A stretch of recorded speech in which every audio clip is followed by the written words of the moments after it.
لیژنەی سەرپەرشتیاری مەراسیمەکە ئاگاداری بڵاو کردوتەوە بۆ هەموو خەڵکی کوردستان و سبەینێ تەرمی پیرۆزیان دەگاتە فڕۆکەخانەی سلێمانی و لە ناو فڕۆکەخانەی سلێمانی بە شێوازێکی پرۆتۆکۆڵی پێشوازی لە تەرمی پیرۆزیان دەکرێت دواتر بەڕێدەخرێت بۆ مزگەوتی گەورەی سلێمانی مزگەوتی کاک ئەحمەی شێخ دوای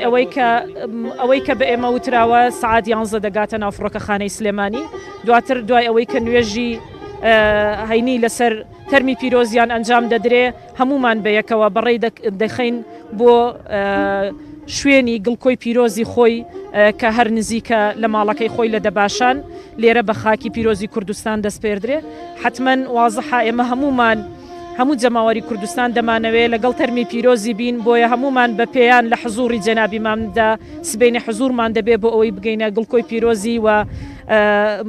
بەو پەڕی شایستەییەوە بە خاکی پیرۆزی کوردستانی بسپێرین.